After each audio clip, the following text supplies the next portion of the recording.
Uttar Pradesh UP board माध्यमिक शिक्षा परिषद कक्षा 10 विषय हिंदी काव्य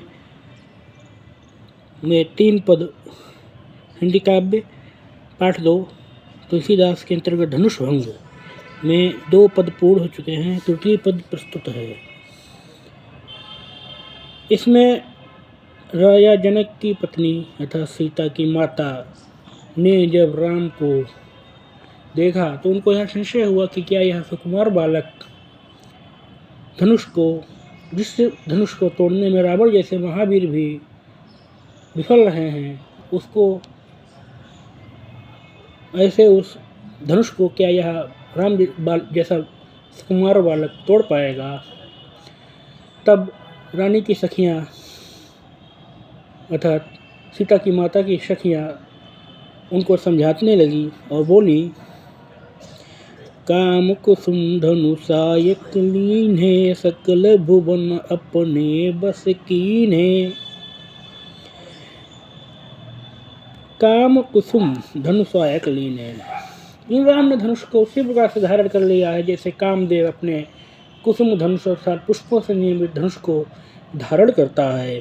जिस प्रकार से कामदेव अपने पुष्प निर्मित धनुष से संपूर्ण संसार को अपने वश में कर लेता है, अपने अधीन कर लेता है, वैसे ही इन राम ने धनुष को धारण करके शिव धनुष को उठा करके संपूर्ण विश्व को अपने अधीन कर लिया है। संपूर्ण विश्व इन पर मुग्ध हो गया है। देवी तजिय संशय अस जानी भंजब धनुष राम सुनु रानी। और उन सखियों ने सीता की माता से कहा कि हे देवी, तजो संशय, आप अपना संदेह त्याग दें। भंजब धनुष राम सुनु रानी, हे रानी, और यह बात ध्यान से सुनिए कि राम शिव के इस धनुष को तोड़ देंगे। सखी बचन सुनि भय परितीति मिटा विषादु बढ़ी अति प्रीति। अपनी सखियों के इस वचन को सुन करके, इस बात को सुन करके सीता की माता का संशय मिट गया और उनके हृदय में राम के प्रति अत्यंत अनुराग उत्पन्न हुआ, अत्यंत स्नेह वात्सल्य उत्पन्न हुआ और उनका संपूर्ण दुख समाप्त हो गया।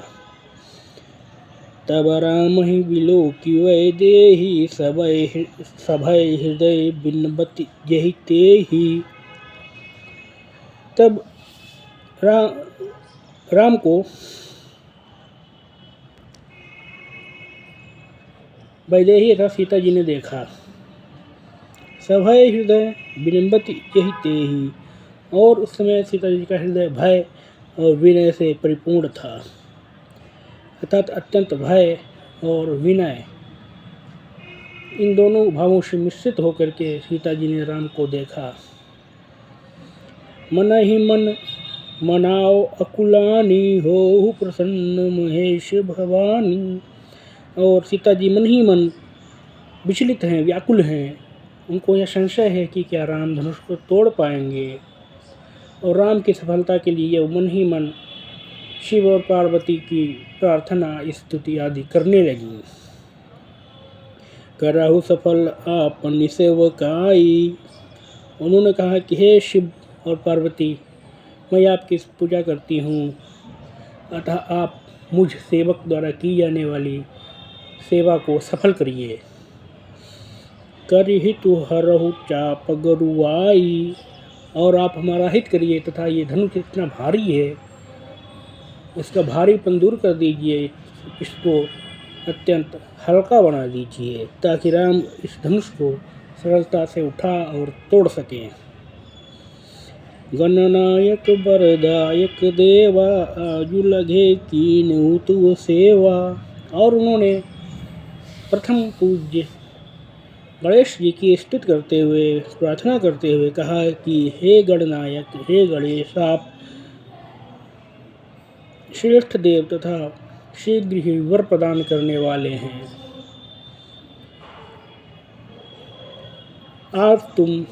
आज आप हमारे द्वारा की जाने वाली अपनी सेवा को सफल करिए और हम पर कृपा दृष्टि डालिए। बार बार विनती सुनी मोरी, कराऊ चाप गुरुता अति थोरी। हे गणेश, आप पुनः पुनः मेरी विनती को सुनिए, मेरे द्वारा की जाने वाली स्तुति को सुनिए, और यह शिव का धनुष जो कि आपके पिताजी का धनुष है, अत्यंत भारी है, इसको हल्का कर दीजिए ताकि इसको राम आसानी से उठा करके तोड़ सकें।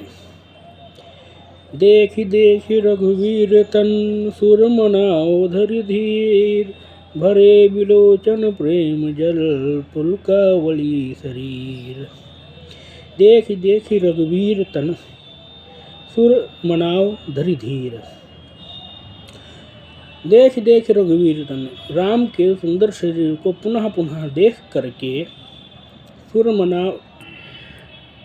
देखि देखि रघुवीर तन, सुर मनाओ धरि धीर, भरे विलोचन प्रेम जल, पुलकावली शरीर।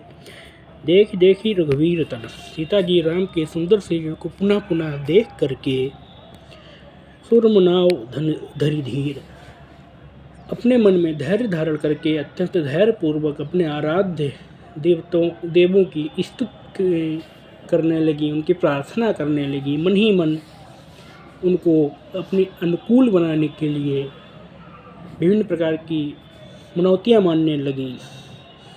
भरे विलोचन प्रेम जल, पुलकावली शरीर। और उस समय सीता जी के विलोचन अर्थात नेत्र रूपी कमल प्रेमाश्रु से परिपूर्ण हो गए। राम को देख करके उनकी आंखों में स्नेह आश्रु, प्रेमाश्रु उमड़ आए, और उनका संपूर्ण शरीर उनके शरीर की समस्त रोएं हर्ष से रोमांचित हो गए। उनका पूरा शरीर हर्षजन्य कंटकाकीर्ण रोमाकीर्ण हो गया।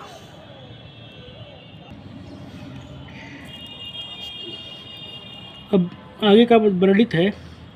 राम के कोमल शरीर को देख करके सीता के मन में जो संचारी भाव आ रहे हैं, उनके मन की जो स्थिति है उसका वर्णन है। नीके निरखि नयन भरी शोभा, पितु पुनि सुमिरि बहुरी मनु क्षोभा, अहा तात तारुनि हठ ध्रानी, समुझत नहीं कछु लाभु न हानि। नीके निरखि नयन भरी शोभा, सीता जी ने राम के सौंदर्य को भली भांति देख करके, अपने नेत्रों की पूर्ण तृप्ति पर्यंत देख करके यह विचार किया, पितु पुनि सुमिरि बहुरी मन क्षोभा। अपने पिता के द्वारा किए गए कठिन संकल्प का स्मरण करके उनका मन अत्यंत क्षुब्ध हो गया। उनके पिता जनक ने यह संकल्प किया था कि शिव धनुष को तोड़ने वाले व्यक्ति पराक्रमी से ही, वीर से ही सीता का विवाह होगा। और सीता जी को संदेह था कि पता नहीं राम धनुष को तोड़ पाएंगे या नहीं। इस कारण से उनको अपने पिता के संकल्प पर बहुत क्षोभ हो रहा था, बहुत दुख और क्रोध हो रहा था। आहा तात दारुनि हठ ठानी, अरे हमारे पिताजी ने बहुत ही कठिन प्रतिज्ञा कर ली है, बहुत कठिन संकल्प ले लिया है। समुझत नहीं कछु लाभ न हानि, और इन्होंने तनिक भी लाभ हानि के विषय में कुछ नहीं सोचा है, कुछ नहीं समझा है, कोई विचार नहीं किया है कि इस संकल्प से उनको लाभ होगा या हानि होगी। सचिव सभय सिख देन कोई, सभी सचिव भयभीत हैं और इनको उन लोगों ने कोई शिक्षा नहीं दी है, कुछ नहीं सिखाया है। बुद्ध समाज बड़ अनुचित होई, और ये प्रबुद्ध लोगों का जो समाज है, इन लोगों ने भी हमारे पिताजी को कोई शिक्षा नहीं दी, कुछ नहीं सिखाया, तो यह उन लोगों ने बड़ा ही अनुचित कार्य किया है। कहाँ धनु कुली सहु चाहि कठोरा, कहाँ श्यामल मृदुगात किशोरा। कहाँ धनु कुल सिंह चाहि कठोरा, कहाँ श्यामल मृदु गात किशोरा। कहाँ यह अत्यंत कठोर धनुष, कहाँ कोमल शरीर वाला यह किशोर। विधि के ही भांति धरऊर धीरा, सिरस सुमन बस विधिय हीरा। मैं किस प्रकार से अपने हृदय में धैर्य धारण करूं, क्योंकि राम के द्वारा किया जाने वाला यह प्रयास वास्तव में अत्यंत कोमल शीश के पुष्प से कठोर हीरे को बेधने के समान है। जिस प्रकार से अत्यंत सुकोमल शीश के पुष्प से कठोर हीरे में छिद्र नहीं किया जा सकता है, उसी प्रकार से अत्यंत कोमल हृदय वाले, अत्यंत कोमल शरीर वाले राम भी शिव के इस कठोर धनुष को तोड़ नहीं सकते हैं। सकल सभा के मति भय भोरी, अब मोहि शंभु चाप गति तोरी। यहाँ पर उपस्थित सभा के सभी सदस्यों की मति मारी गई है। अब मोहि शंभु चाप गति तोरी, अब मोहि शंभु चाप गति तोरी। और सीता जी शिव के धनुष को ही मनाने लगी कि हे शिव धनुष, अब आप पर ही मेरा मनोरथ निर्भर है। आप जैसा करेंगे वैसा ही मेरे साथ होगा। निज जड़ता लोगन पर डारी, हो ही हरू रघुपति निहारी। सीता जी ने अपनी जड़ता अन्य लोगों पर आरोपित कर दी है।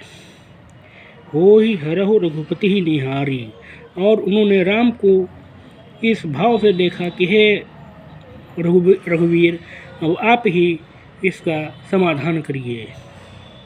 अति परिताप सीय मन माही, सीता के हृदय में मन में अत्यंत संताप उत्पन्न हुआ, अत्यंत विषाद उत्पन्न हुआ। लव निमेष जुग सम जाही, और उनको आधा क्षण भी एक युग के समान प्रतीत होने लगा। प्रभु ही चितई पुनि चितव मही, राजत लोचन लोल। खेलत मनसी जमीन जुगे, जनु विधु मंडल डोल। प्रस्तुत पद में वर्णन है कि सीता जी प्रभु राम को निरंतर देखती जा रही हैं, और उसी समय उनको किसी ने देख लिया है, जिससे लज्जित होकर के सीता जी पृथ्वी पर देखने लगी हैं, और किसी न किसी बहाने से वो राम को भी देखती जा रही हैं। उस समय पृथ्वी और रामचंद्र दोनों को निरंतर क्रमशः देखे जाने से सीता जी के चंचल नेत्र ऐसे प्रतीत हो रहे हैं मानो चंद्रमंडल रूपी डोल में कामदेव की दो मछलियाँ क्रीड़ा कर रही हों। चंद्रमंडल रूपी सागर में कामदेव की दो मछलियाँ, सीता के दोनों नेत्र रूपी दो मछलियाँ क्रीड़ा कर रही हों।